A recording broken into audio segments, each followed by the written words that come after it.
Today is finally, make sure my garage is closed, the day we are going to get tuned. If you watched the last video, it's actually the next morning. Yeah, I, cut my hair, trim my face, feeling all fresh for a fresh tune. Currently, car is pretty much warmed up now. I was monitoring my fuel trims. I've been monitoring my fuel trims actually because I drove the car last night to make sure everything's all good. You always want your fuel trims to be between plus or minus 10. The closer to 0, the better. And keep in mind, this is just a base map. This is pretty much telling me I have no leaks, which is nice, which is very, very nice. So I am about to head over to Speed Element to get my Banes tune. I'm ready. I'm pretty hyped. Sorry for the shit camera view, but that's all I have to work with right now. I'm just pretty much making this intro here, and then the next clip you see will hopefully be on the dyno. Car will be strapped on the dyno, or we'll be going over something, but I live about let's take me to go 101 the whole way. I'm only an hour away from Speed Element. Like, that's not very far at all. And I test drove the car last night. Everything was running fine, so I should be able to just 101 the whole way there and be a-okay. If anything happens on the road, hopefully not. Hopefully the next clip you see, we're at Speed Element, because if anything happens on the road, I'll pull the camera out, but hopefully not. It ran fine yesterday. Like I said, I'm not going into boost or anything. I'm literally just using this base map to get there, so away we go. I like that price. I don't like that price, or these prices.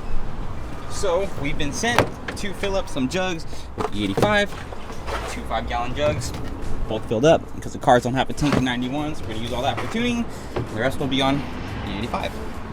The jugs have been secured, and I love the smell of your E85. It smells so sweet. If you ever smell the car burning E85, it smells sweet. But even if you get it from the pump, it smells so good. 2 jugs, we're ready to go back for action, baby.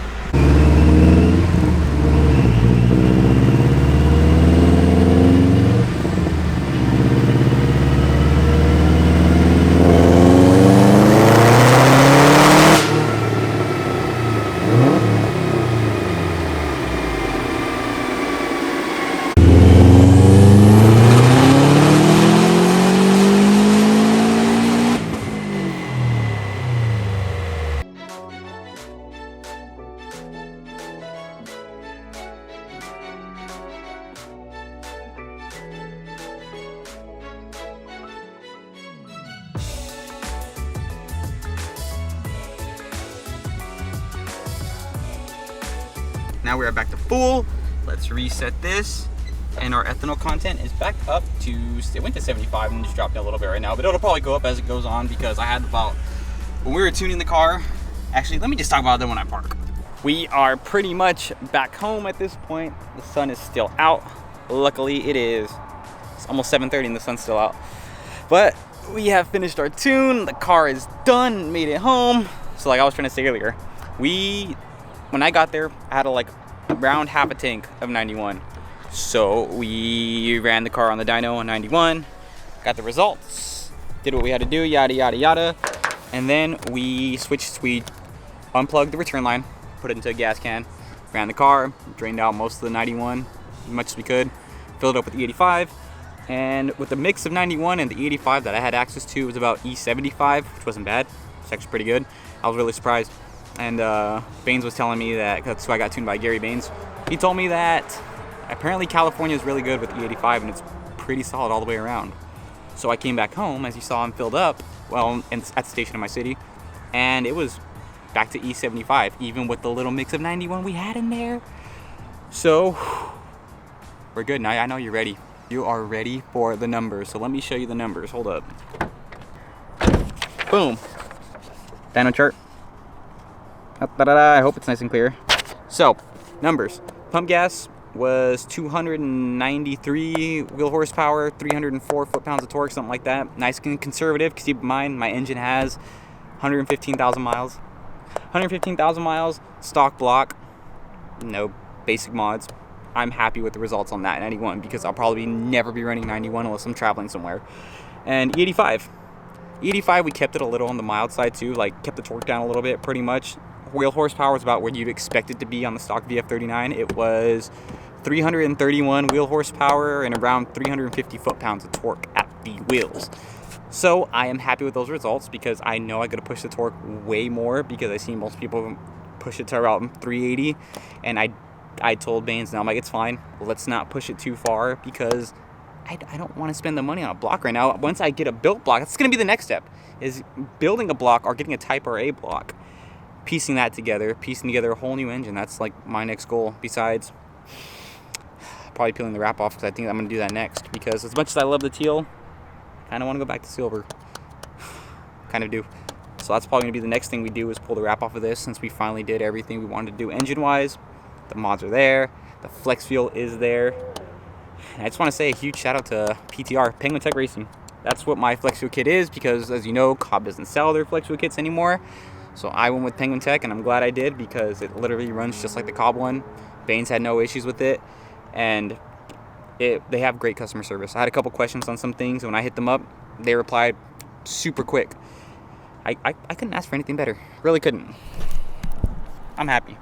I'm happy right now with the setup. She's a little. I never went to go watch the car either, by the way, because I went inside and edited the video from yesterday and played some Forza, and no, I played Battlefront actually. I played Battlefront. Look at that stealthy intercooler, front plate back on. The car is still dirty, but we will take care of that. Overall, like I said, I'm happy with the results, and that's really what matters at the end of the day. Pulls like a train, I'll tell you that. Even with 350 foot-pounds on the VF39. Keep in mind, the VF39 is a small turbo, so it's like almost instant spool up, and I love that. It's like instant torque in your face, and I really do like that. So I'm glad we didn't push it too far. Safe horsepower, safe torque, and now I'm just gonna enjoy it. I don't need any more power mods. Like I said, I want to start building a block, and maybe then we'll go with like a 20G, and we'll have to do a top feed conversion and all that stuff. Top feed 1300s. We already have the flex fuel kit. We have the pump. So yeah, that would be probably the next move. But so far, like I said, I'm happy. I'm enjoying it. See this? The finishing touch on the STI. Woo-hoo-hoo-hoo. I'm not gonna lie, I've always wanted to rock one of these. So we are gonna throw this on real quick, and then we will finally wrap this video up.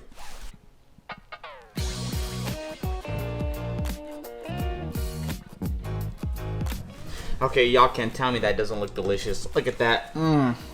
Subaru STI Flex Fuel E85. I mean, normally it's not something you wanna throw out there, because I feel like people are gonna be like, hey, let me race this guy, he's on E85, which I have been. It's been about a week since I've been, how long it's been. Yeah, it's been about a week since the car's been tuned, and it's been nothing on nothing but E85, and that's probably where it's gonna stay, especially considering the gas prices around here are $6 still, and E85 is $3.89. I think I put it on straight. Looks pretty straight. Might be a little bit crooked, but it gets the job done. I don't know. I love the way that looks though, honestly. But let us get rid of this. I got this badge off Amazon for like 15 bucks or something. Hello, it's me with my cat headset on. Yeah, and this is the end of the video, as always.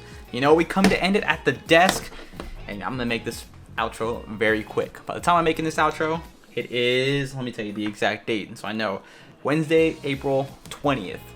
So by now, well, it's actually already, it's 12:40 a.m. when I'm making this outro. But either way, by now, the whole Cobb stuff going on. Let me tell you the one thing, I'm gonna make this short and simple.